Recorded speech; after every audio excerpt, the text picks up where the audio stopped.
Olá pessoal, tudo bem? Nós estamos aqui em mais um momento de formação. Hoje nós trabalharemos o assunto TCLE, o famoso termo de consentimento livre esclarecido e também o termo de assentimento.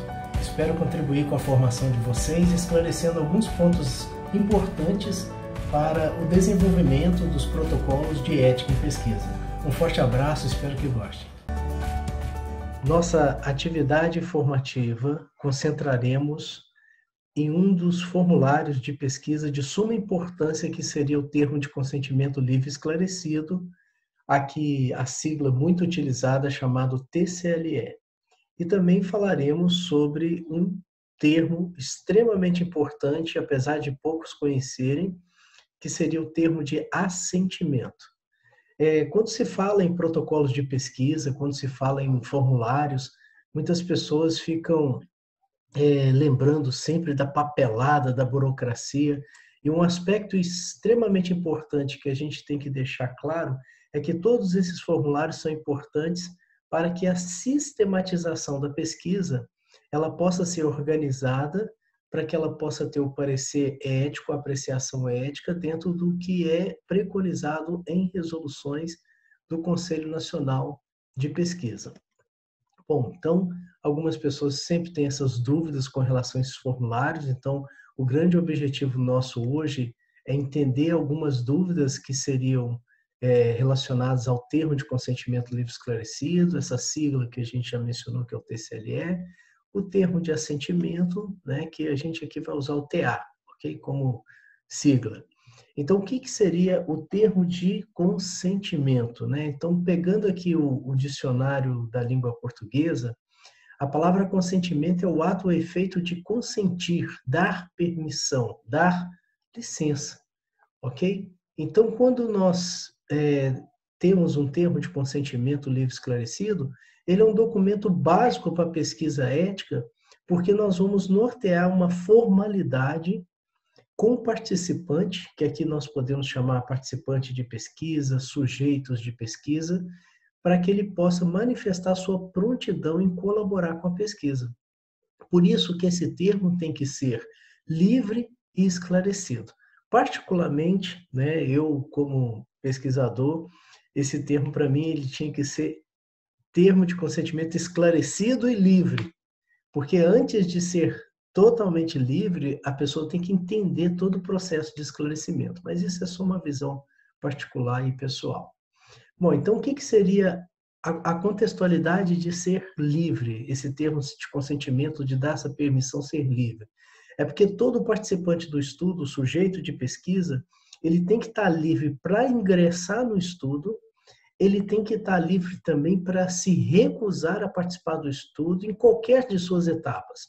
Ele pode se manifestar isso antes, ele pode se manifestar durante a pesquisa, eu não quero mais participar, e ele também pode se manifestar depois, coletou todos os dados, fez todos os procedimentos e falou assim, eu não gostaria de continuar nesse estudo, eu não gostaria que esses dados fossem apresentados. Então, esse termo tem que deixar essa livre e espontânea vontade do sujeito de pesquisa, do participante de estudo, a desenvolver todas essas informações, ok? E o que seria o esclarecimento? Exatamente aquela visão que eu falei com vocês. Então, para que ele possa ser livre, tem que deixar ele esclarecido. Então, qual é o esclarecimento? A fonte de esclarecimento para que o sujeito possa tomar essas decisões de participar ou não da pesquisa.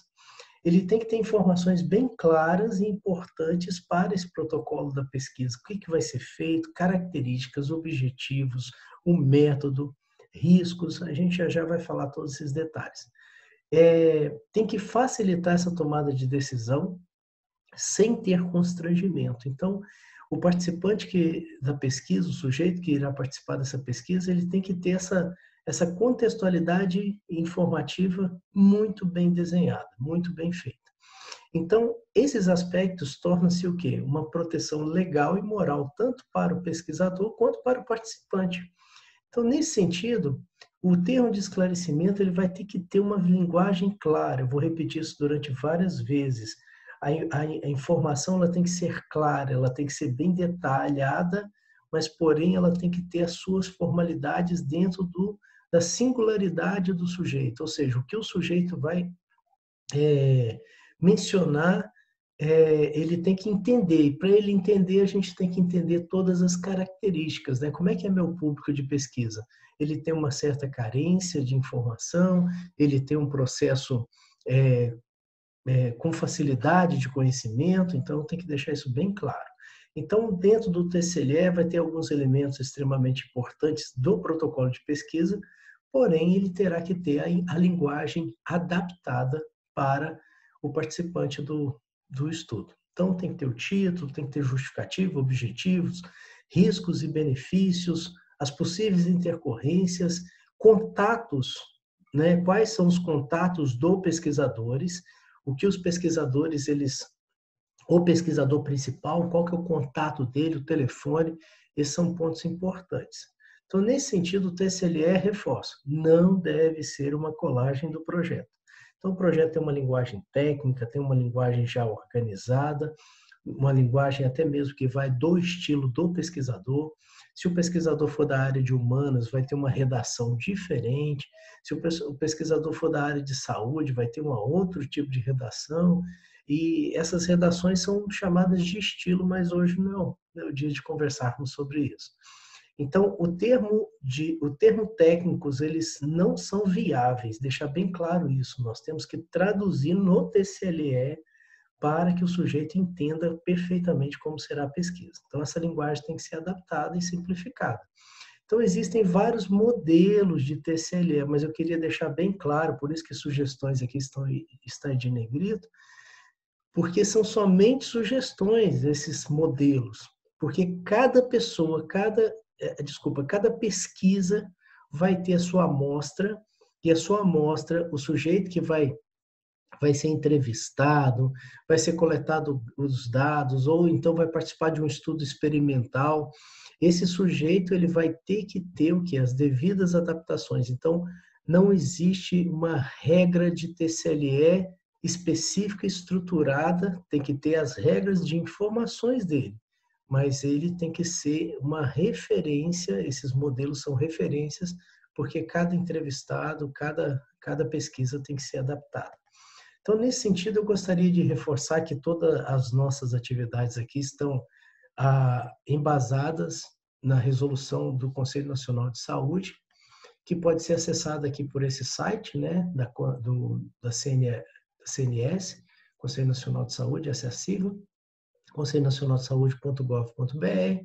Você vem na parte de resoluções, acessa a parte de resoluções, e essa resolução específica que irei mencionar aqui, ela está na resolução de 2012, que é a resolução mestre aí, né, de pesquisas envolvendo seres humanos, né? Só focar aqui que a gente está trabalhando as pesquisas com seres humanos, né? Então, é a resolução 466 de dezembro, né, de 2012, 12 de dezembro de 2012. Então, uma data fácil de memorizar. E esse documento, vou deixar a referência sempre aqui embaixo, quem tiver alguma dúvida. Então, o documento no qual é explicitado o termo de consentimento livre esclarecido. Então, essa resolução é a resolução que trata das diretrizes e normas regulamentadoras de pesquisa envolvendo seres humanos. E dentro dessa resolução, nós teremos lá as orientações do TCLE. Okay? Então, nós vamos fazer um compilado aqui de organização e informações para que vocês tenham conhecimento de como estruturar o seu termo de consentimento livre esclarecido, o TCLE, e o termo de assentimento para suas pesquisas. Então, esse documento ele vai ter vários capítulos, né, vários itens. E quando se trata da parte do TCLE, eu peguei só os itens do TCLE, né, do termo de consentimento livre esclarecido. A partir de agora eu vou falar muito a palavra só TCLE. No item 2, dos termos e definições da resolução 466, da Conselho Nacional de Saúde, o documento, então, o que é o TCLE? É o documento no qual é explicitado o consentimento livre esclarecido do participante e seu responsável legal de forma escrita, devendo conter toda uma linguagem todas as informações numa linguagem clara e objetiva, fácil entendimento e o mais completo esclarecimento de tudo o que vai acontecer nessa pesquisa. Então, Esse item ponto 2 dos termos de definição com relação ao TSLE está no item, item 2.3. Desculpa, 2.23. Então, no item 4, então lá com relação ao TSLE dos termos e definições. Do item 4, ele fala do processo de consentimento. Então, nós temos, o TSLE, existe um processo. O processo desde da escrita, da aplicação, mas antes da aplicação, eu tenho que ter o processo de consentimento. Então, para aplicar o TSLE, que é o termo de consentimento, antes eu tenho que ter uma etapa inicial chamada processo de consentimento. Então, esse item 4, que fala do processo de consentimento livre esclarecido, é um item muito importante. Então, são 8 tópicos, o item 4, ele é dividido em 8 tópicos, nós vamos destrinchar de forma bem objetiva aqui. Então, nós temos a etapa inicial, que é o processo de consentimento. Como é que eu vou conversar com as pessoas antes de já chegar para ela assinar? Não, eu tenho que fazer um processo de apresentação da pesquisa, de convencê-la de participar dessa pesquisa, explicar de forma clara e objetiva como seria todo esse processo. Depois que é feita essa etapa do processo, a gente apresenta o documento, certo? Depois que a gente apresenta esse documento, aí sim, que a gente tem todo um processo para desenvolver. Só lembrar que todos esses itens aqui, ele, antes de mais nada, tem que passar pelo Comitê de Ética e Pesquisa com Seres Humanos. Tudo bem? Pela Plataforma Brasil. É colocada uma cópia do TSLE lá para apreciação ética e o colegiado do CEP, que foi submetido, ele vai fazer a apreciação e observação desses termos aqui. E, às vezes, pode acontecer do processo de pesquisa ficar um pouquinho parado, porque vai faltar um item desse do TSLE. Então, por isso que o item 4.3 são os itens obrigatórios do TSLE. Então, cada tópico do TSLE tem itens obrigatórios. E muitas pesquisas, elas ficam, às vezes, travadas, porque ela precisa de fazer os ajustes, né? Aí o CEP, ele faz a avaliação, o Comitê de Ética e Pesquisa, devolve para o pesquisador, ele tem que corrigir, tem todo um trâmite aí de datas, ok? O TSLE, então, ele tem nesse item, do 4, ele vai ter o TSLE para pesquisas experimentais, aspectos específicos e complementares. Aqui eu já vou adiantar de uma vez, esses pontos complementares do TSLE, particularmente, eu estou falando aqui de forma particular, eu acredito que ele ficaria melhor se ele estivesse aqui, exatamente aqui dentro. O item 3, 4.3, são itens importantes, esses dois itens aqui no termo de consentimento, de uma forma geral, que aqui ele vai falar só alguns detalhes mais simples, ok? Então, isso é muito importante nós tomarmos conhecimento, que são itens que, às vezes, a pessoa fica só no item 3 e esquece de observar as outras estruturas. O item 4.6, ele fala de casos de restrição de liberdade, né? Um exemplo, vou fazer uma pesquisa no sistema prisional, no qual eu vou ter que fazer, apresentar o processo de consentimento para internos do sistema prisional. Então, são pessoas que têm uma restrição de liberdade. Tem outros aspectos também. Pesquisa que depende de restrição de informações dos seus participantes. Então, nessas pesquisas aqui, o TSLE tem que deixar bem específico, porque vai ser muito restrito, às vezes, as informações, e algumas justificativas, orientações de justificativa de dispensa de TSLE. Em alguns casos, isso tudo é lá na Plataforma Brasil, que nós teremos até um encontro aqui para apresentar a Plataforma Brasil. Bom, então, vamos destrinchar cada item desse, né? Então, o item 4 fala do processo de consentimento livre esclarecido e as etapas a serem que é uma etapa a ser extremamente importante, é o momento de convidar o participante a participar da pesquisa, né? Convidar o sujeito a participar. Então, por isso que tem que ser uma apresentação de forma autônoma, tem que ser consciente, ela tem que ser livre e esclarecida, conforme a gente já mencionou anteriormente. E nessa foto aqui, eu quero apresentar um estudo que nós fizemos de estresse de mães de criança autista. E nesse momento aqui, nós reunimos, né, um grupo de mães participantes, e aqui nós estamos apresentando o termo, né, desculpa, apresentando o termo não, nós estamos apresentando o consentimento, né, o processo de consentimento livre e esclarecido. Então, nós aqui apresentamos a pesquisa de forma coletiva, mas esse processo, a grande maioria, ele acontece às vezes abordagem, aliás, com mais frequência, abordagens individuais. Por enquanto, aqui ninguém está assinando termo de consentimento. Aqui nós estamos apresentando as pesquisas, né? Aliás, apresentando a pesquisa, fazendo o que a gente chama aquela etapa inicial, que eu vou voltar aqui só para vocês, essa etapa inicial do processo de consentimento. Então, nesse processo de consentimento, essa etapa inicial, que tem 3 orientações dentro do item 4.1. Vou apresentar cada item desse. Então, a etapa inicial do processo de consentimento ela é o esclarecimento da pesquisa, né? Esclarecendo o convidado a participar da pesquisa. E no item A, né, desse processo, é o momento que a gente tem que buscar uma condição e um local mais adequado. Nós temos que nos preocupar como vai ser feito as informações e passar essas informações. Nós temos que considerar as peculiaridades do convidado a participar da pesquisa, sua privacidade. Mas nesse ponto aqui, ele pode ser feito assim, uma apresentação objetiva, clara, e ficar atento no tipo de linguagem, gente. Se a gente usar uma linguagem muito técnica, a gente distancia do sujeito de pesquisa. Prestar atenção nas informações, né, como eu já disse, da linguagem, então ela tem que ser acessível, tem que estudar o público, estudar os sujeitos de pesquisa, então como é que é a cultura, a faixa etária, as condições econômicas, os esclarecimentos com relação à sua escolaridade, característica de escolaridade de uma forma geral, porque dentro do próprio instrumento de coleta de dados você vai ter dados que relacionam essa parte sociodemográfica, ok? E o item C fala de conceder o tempo adequado, né, dentro desse item, né, de processo de consentimento, conceder o tempo adequado para que o convidado a participar da pesquisa possa refletir e ser consultado.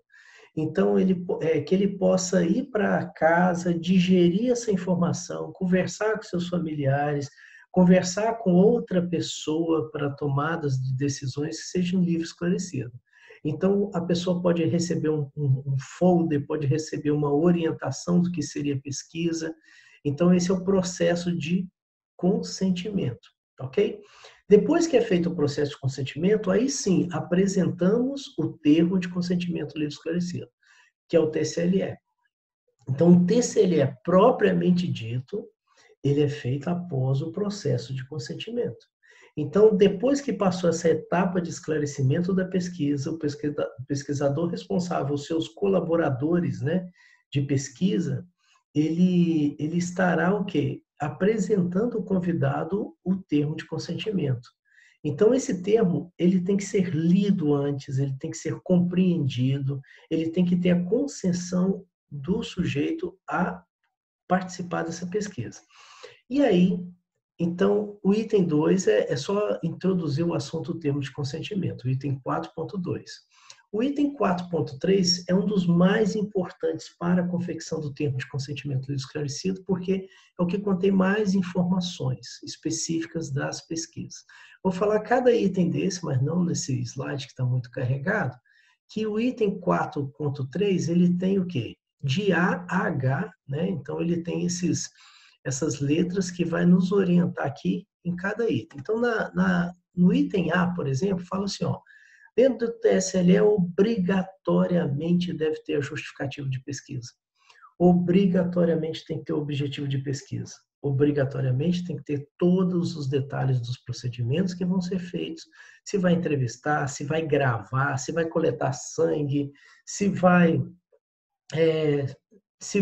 desenvolver as pesquisas através de um formulário, se vai ser através de um questionário, se esse questionário vai ser aberto, se esse questionário vai ser semi-aberto, se esse questionário ele é estruturado, semi-estruturado, mas aí são linguagens técnicas. Aí tem que o quê? Traduzir tudo isso e colocar numa linguagem acessível ao sujeito de pesquisa.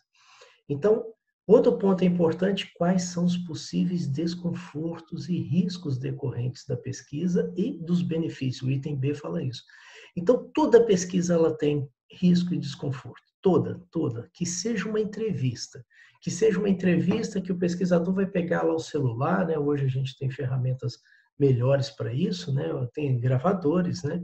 Eu lembro que antigamente não tinha esses recursos, né? Eu tenho até hoje o gravadorzinho, que a gente, então, ao botar o gravador sobre a mesa, aí agora o nosso encontro aqui não é sobre técnicas de coleta de dados, mas, um exemplo, se eu deixar exposto esse gravador, às vezes o paciente vai gerar, o sujeito de pesquisa vai gerar um certo desconforto nesse processo. Então, depois que esclareceu que a pesquisa será gravada, pode ser colocado o gravador no cantinho, né, numa posição mais discreta, e você entrar em cena ali na hora de fazer a coleta. Se for colaboradores, tem que treinar as pessoas a coletar dados. Mas isso são cenas, né, mais para frente, se vocês desejarem, basta manter a manutenção de técnicas de coleta de dados. Bom, toda pesquisa, como eu disse, gera risco, né? Risco do desconforto, da melhor resposta a ser empregada. Então, todas as orientações, elas têm que ser dadas de forma bem efetiva. Então, talvez, eu tenha que ficar atento assim, você vai ter preocupação de ser identificado, você vai ter preocupação quanto à melhor resposta ser dada, medo de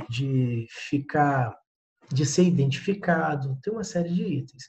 Se vai coletar sangue, vai gerar dor, vai gerar hematoma, pode gerar hematoma, melhor dizendo. Então, tudo isso tem que estar esclarecido.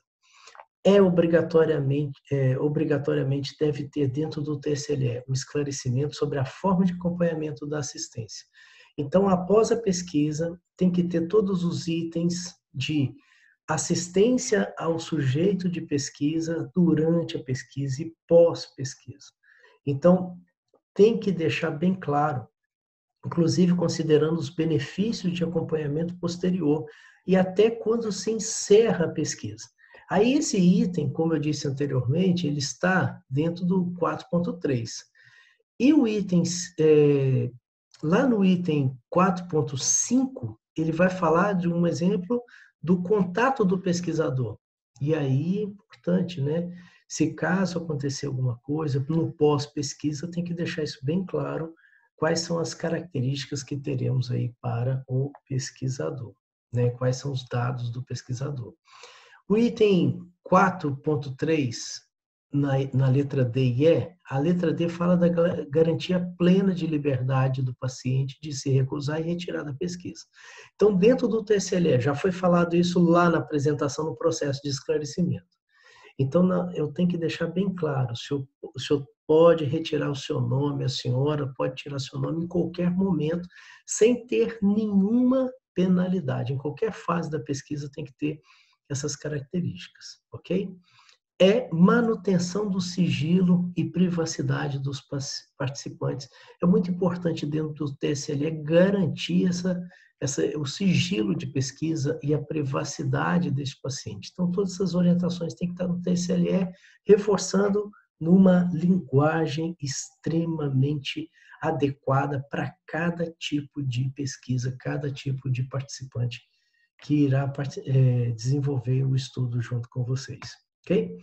E aí, para encerrar o item 4.3, tem que ter uma via do TSLE para o pesquisador e para o sujeito. Ele tem que ter essa documentação. Tá? Então, a documentação ela tem que ter duas cópias, uma para o participante, outra cópia para o pesquisador. Essas cópias, pessoal, elas têm que ser guardadas pelo menos aí 5 anos no pós-pesquisa realizada.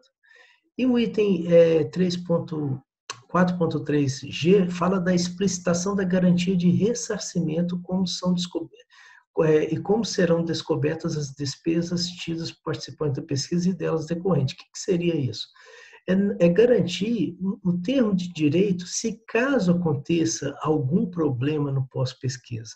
É a garantia de indenização, é a garantia dos direitos que não podem ser negados. Eu vou reforçar esse item já já. Então, tudo isso tem que estar explicitado dentro do TSLE.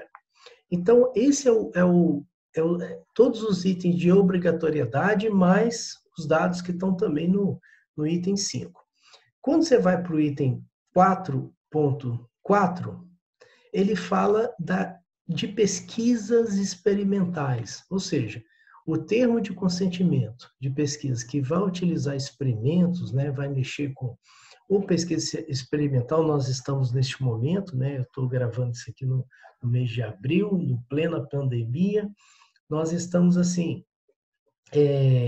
passando por um momento exatamente de muitas pesquisas experimentais durante o desenvolvimento aí do histórico epidemiológico da Covid-19. Então, está acontecendo muitas pesquisas do tipo experimental, vocês podem comparar essas informações no dia a dia da mídia. Se quiser ter algumas características também de tipos de pesquisa, né, desenho de estudo, é só ir no canal aqui, eu tenho uma aula sobre o assunto, 40 minutinhos, sobre quais são os tipos de pesquisa epidemiológica, e quando você vai ter lá observacional e pesquisa experimental, e vocês vão perceber uma série de estudos randomizados e estudos de caso-controle, para que possam fazer os estudos rápidos, estudos transversais, curtinhos, para que possam ter resultados. Então, são metodologias experimentais, né? Só lembrar que eu estou aqui lidando com seres humanos. Existem muitas pesquisas experimentais com animais. Aí, para isso, vai precisar de entrar lá no Comitê de Ética no Uso Animal, que é o seu, tá? Bom, além desses itens que citei anteriormente, né, que seriam os itens 4.3, nas pesquisas experimentais com seres humanos, nós temos mais 3 itens que precisam ser adicionados, que seria explicitar para o participante o quanto que é pertinente os métodos terapêuticos alternativos existentes.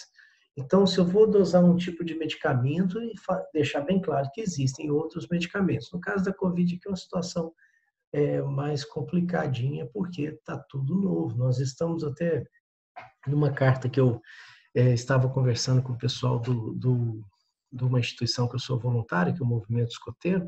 Eu usei a seguinte analogia: nós estamos trocando o pneu do carro com o carro andando, né? Então, é uma situação à parte. O item B fala sobre esclarecer quanto pertinente é sobre a possibilidade de inclusão do sujeito no grupo controle. Já que é um estudo experimental, eu tenho que deixar explicitado claramente o significado, o que é um grupo controle, o que é um grupo de caso, né? E se ele pode ou não receber o medicamento, já que estou citando esse exemplo aqui do medicamento. Então, tem que deixar bem claro que ele pode estar incluso no grupo de controle, né, que seria o que estará vivenciando ali o controle do medicamento, ou ele pode estar recebendo placebo também. Tá? Então, isso aí são as características do desenho de estudo. Ok?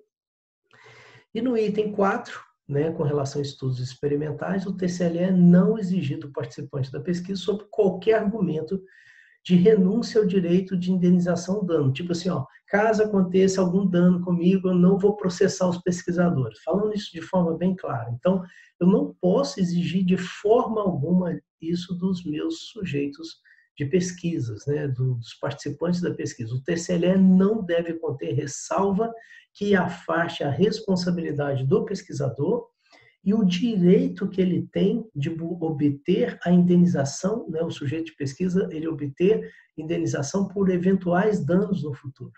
Então, esse é um ponto extremamente importante. A pessoa não pode botar lá assim, você não pode, estou declarando que qualquer dano que eu sofrer com essa pesquisa, eu não vou processar os responsáveis. Eu não posso colocar isso de forma alguma, tá, pessoal? Então, o TCLE, em pesquisas experimentais, deve conter a ressalva que não deve conter a ressalva que afaste a responsabilidade do pesquisador e do participante de pesquisa, abrir mão dos seus direitos, tá? Isso é questão de ética extrema aí nesse processo. Bom, o item 4.5, de forma bem objetiva, ele é aquele item que complementa o item 4.3, que tem todos os dados obrigatórios, né? Então, ele tem aqui 4 itens, né? A, B, C, D. E o item A, ele fala declaração do pesquisador responsável que expresse o cumprimento das exigências. É uma declaraçãozinha, no final do TCLE, eu declaro tal, eu tenho que ter essa declaração. Então, é um item que deve ter tanto no TCLE das informações, o item 4.3, quanto as pesquisas experimentais que estão dentro do item 4.4, certo? E ele deve ser adaptado, né? Então, pelo pesquisador responsável nas pesquisas de cooperação estrangeira. Então, é um item complementar. Então, o termo de consentimento livre esclarecido deverá ainda ter esse item que ele acaba sendo complementar. Então, se você tem uma pesquisa de multicêntrica, né, que estará em vários centros e ela seja de caráter também internacional, eu tenho que fazer as adaptações do TCLE.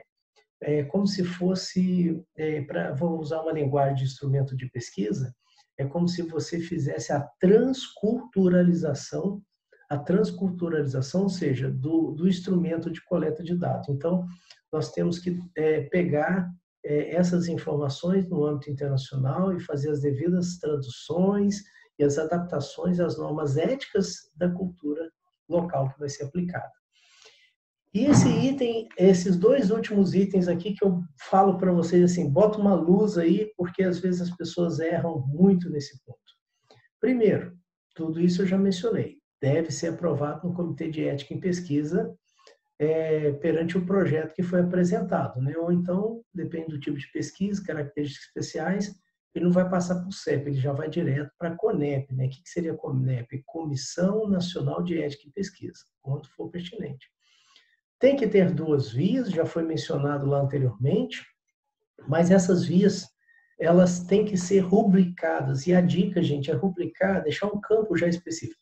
Geralmente, a gente rubrica na lateral do próprio instrumento, né? Como se fosse aquele sisteminha de atas. Mas a dica é o seguinte, vou mostrar aqui uma sugestão, né? E você deixa no rodapé, assim, o espaço já para rubricar. E essas rubricas, né, elas têm que ser feitas tanto por parte do pesquisador, quanto por parte do participante de pesquisa, certo? Ou pelo seu responsável legal, dependendo da situação. Então, todas as páginas devem ser assinadas, né? Então, e devendo as páginas assinadas, está na mesma folha, tá? Em ambas as vias, deve conter o endereço eletrônico, o contato eletrônico, né, o telefone, o contato do pesquisador, tá, pessoal? Isso aqui, ó, não pode deixar de estar presente no TCLE. E também tem que ter informações, ó.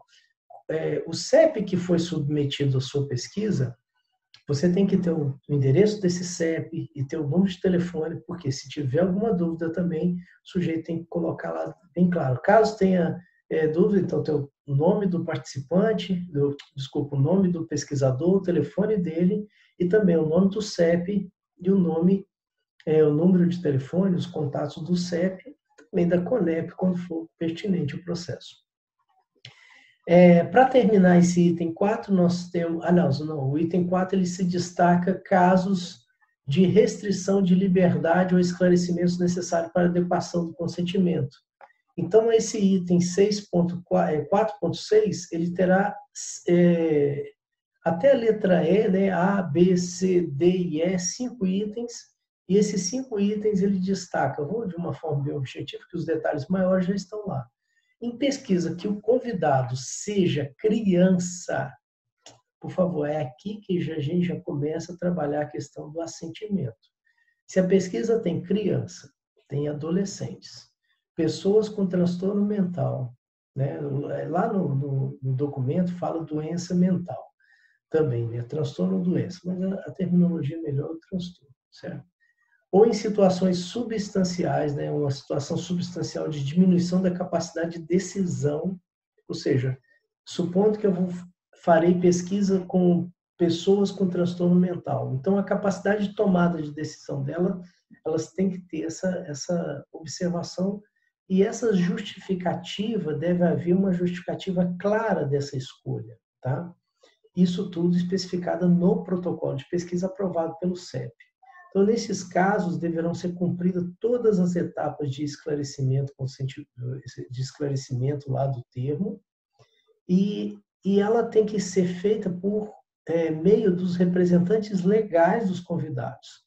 Então, eu tenho aqui o pai, o tutor, né, a pessoa responsável pela pessoa, como exemplo, estou citando do transtorno mental, mas poderia ser criança. Vou fazer pesquisa com crianças. Eu tenho que deixar que o TCLE ele vai estar muito bem esclarecido para aquele que irá assinar o TCLE autorizando a pesquisar criança ou transtorno mental. Só um detalhe, que além desse termo do responsável legal, que é o TCLE, essa criança, com as devidas adaptações, se ela tiver condições, ela vai assinar também o termo de assentimento, que já eu falo sobre ele.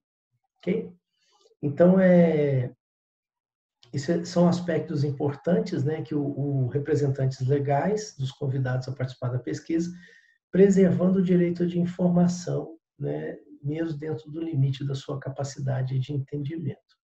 No item B, fala de esclarecer quanto pertinente a possibilidade de inclusão do participante no grupo controle, que é aquela situação de fusão de pesquisas com experimentais, né, só um reforço, porque aqui fala dos itens de restrição de liberdade.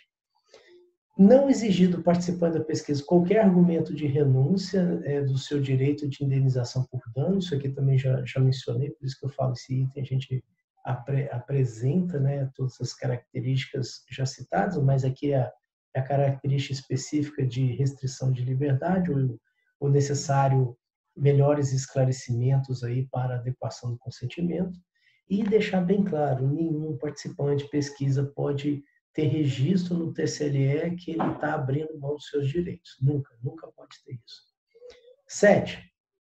4.7 aqui desse item. As pesquisas que dependem de restrições de informações. Então, pensa num paciente que tenha, uma pesquisa que é restrito divulgar os dados, né, dos seus participantes, né? Então, nesse sentido, tem que ter uma justificativa muito bem escrita, muito bem direcionada pelo pesquisador responsável e apresentar isso no sistema CEP-CONEP, quando for necessário, no sistema CONEP. Então, os dados obtidos a partir dos participantes da pesquisa não poderão ser usados por outros fins. Isso é um aspecto importante. Se eu coletei aqui o dado para uma pesquisa X, e esses dados ajudem até uma outra pesquisa, eu não posso ceder, porque aquele termo foi assinado para aquela pesquisa específica. E o item 8, 4.8, nos casos que seja inviável a obtenção do termo de consentimento livre esclarecido, o TCLE, ou seja, ou situações que signifique riscos substanciais à privacidade e à confidencialidade, então vai falar assim, ó, essa situação, inclusive lá na plataforma Brasil, fala assim, ó, exige termo de consentimento livre esclarecido? Sim. Aí, quando o pesquisador colocar lá assim, ó, não será viável utilizar o termo de consentimento, ele tem que deixar muito bem justificado a solicitação antes mesmo de acontecer a pesquisa. Tá? Então, esses são os pontos importantes do TCLE. Deixei aqui, ó, somente sugestão.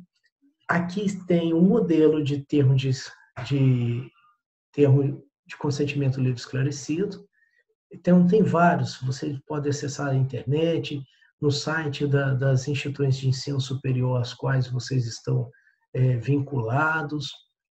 Não existem modelos, só detalhes, são modelos que são sugestões, ok? Essa sugestão aqui eu montei até mesmo para essa apresentação, ele é um pouquinho assim sistematizado em tópicos, mas eu deixei bem claro só para fazer esse fechamento da nossa atividade formativa aqui. Então aqui, ó, no caso aqui são 2 páginas, o detalhe está aqui embaixo, observa que a rubrica e as orientações estão em todas as páginas, então essa é uma sugestão para o TCLE. Então, ó, nome da pesquisa, o nome do pesquisador, o endereço do pesquisador, o e-mail, o telefone, o contato com o pesquisador. E também da equipe, né, quando for colaborar. Convite de participação no estudo, apresentação da pesquisa, então, numa linguagem fácil, está aqui, ó. Por que essa pesquisa está sendo realizada e o que eu terei que fazer? Então, esse modelinho aqui, ele é um modelinho até, né, que eu usei até no meu mestrado, que foi numa área de humanas, né, meu doutorado foi na área de ciências da saúde, mas aqui foi na área de humanas. Então, é uma coisa que eu aprendi bacana lá, que foi exatamente a gente ter, assim, o participante, eu ministrei uma aula para meus alunos de trabalho de conclusão de curso e fiz a seguinte analogia. No passado, vocês viam as bulas de remédio, de medicamento, o bulário, era uma linguagem extremamente técnica. Inclusive, dava até para estudar, né? Farmacocinética, farmacodinâmica ali na bula, até uma linguagem muito técnica. Hoje, as bulas de medicamento, né, se vocês observarem, elas estão assim muito simples, né, assim a compreensão, a gente que é da área de saúde.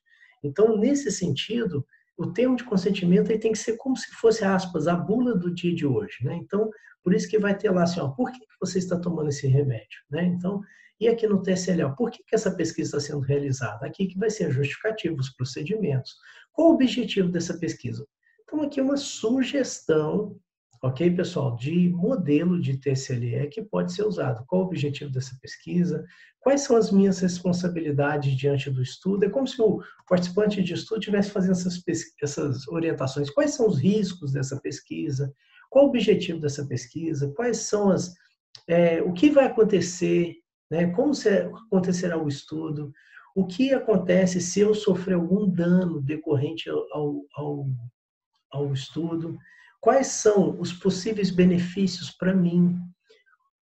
E se eu não quiser participar do estudo, que outras alternativas eu tenho? Então, percebe que todos esses itens, dessa forma que está sendo apresentada, de uma linguagem adaptada, reconhecendo a singularidade de cada paciente, a intenção nossa aqui é sistematizar toda aquela estrutura da resolução 466, do item 4, que trata dos tópicos obrigatórios dentro de um TSLE. Mas não acabou por aqui, não, tá? O participante, a participação do estudo pode ser encerrada em qualquer momento, receberei pagamento, ok? Haverá algum custo envolvido? E se eu tiver dúvida ou problema, que eu devo contatar? E aqui aquela declaração de consentimento, ó, eu, portanto, certifico e tal, que li as informações, entendi tudo isso e concordo em participar. Ele vai assinar o termo de consentimento, certo? Vai botar em letra de forma, vai assinar, colocar a data. O pesquisador também, ele vai estar a assinatura do pesquisador aqui, né? O nome dele, o contato, a assinatura do pesquisador, o nome de quem coletor, né? Então você tem ali a equipe de trabalho, né? Eu, no caso, que a gente faz um trabalho junto com os alunos de iniciação científica, o mestrando, o doutorando ali que está buscando essas informações, ele vai estar aqui o nome dele aqui. E aqui embaixo de todas as vias, rubrica do participante da pesquisa, isso aqui. Ok? Então, pessoal, esses são modelos de TSLE e para encerrar, eu queria só falar do termo de assentimento, que, para falar a verdade, ele já foi falado de forma bem embutida. Então, o que seria a palavra assentimento? Assentimento é a ação ou efeito de assentir, dar anuência, né? Assenso, consentimento. Mas, professor, assentimento é a mesma coisa que consentimento? Sim, assentimento é o mesmo que consentimento. Só que aí faz uma certa diferenciação aqui, no caso dos protocolos de ética em pesquisa, que o termo de assentimento é dar anuência, né, daquela pesquisa e dar o assenso, assentir as informações, aceitar aquela proposição, né? Então, só que essa proposição ela vai ser dada para quem? Para aqueles que têm, às vezes, a dificuldades, incapacidade de compreensão dentro daqueles moldes do TSLE.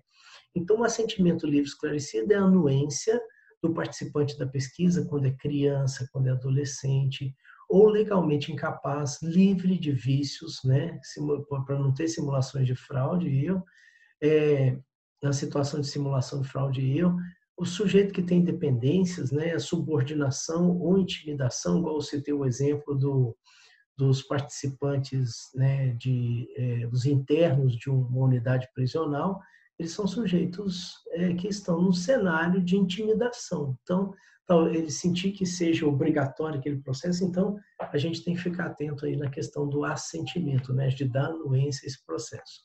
Então, tais participantes eles devem ser muito bem esclarecidos, da mesma forma que foi mencionado anteriormente, os objetivos, o método, benefícios, todas as orientações, isso tudo está nos termos e definições de assentimento. E um detalhe que eu gosto de deixar sempre em negrito, que seria respeitando a singularidade e a compreensão de cada um nesse cenário.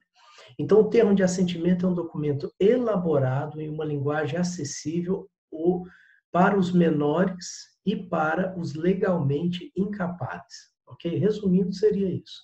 Então, numa pesquisa com crianças, com adolescentes, são menores, e esses menores eles vão assinar o termo de assentimento, e os pais, né, o responsável legal, né, os pais, o que for o responsável legal, ele vai assinar o TCLE daquela pesquisa. Então, neste caso, o pesquisador vai ter que preparar 2 documentos, o TCLE e o termo de assentimento, e 2 vias, tá, pessoal?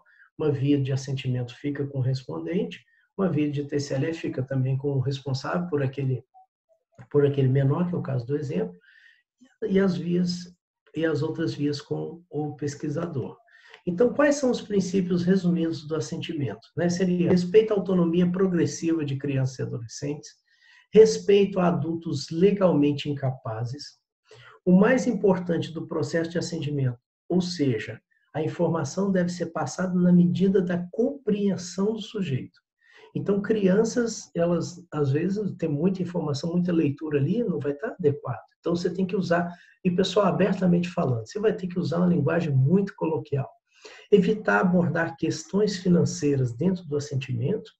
O termo de assentimento pode ter figuras, pode ter linguagens adequadas. Então, numa pesquisa com crianças, por exemplo, vocês podem fazer um esquema de, talvez assim, me veio uma ideia aqui agora, de uma história em quadrinhos, tá? No qual está explicando cada item da pesquisa, numa fala assim, de figuras, de imagens que facilitam o entendimento dessa criança. Somente a assinatura do menor, então não colocar informações sobre o pai que autorizou, isso é um dado importante, tá, pessoal? O seu pai está autorizando, não, ali é só a assinatura do menor. O pai vai estar assinatura no TCLE.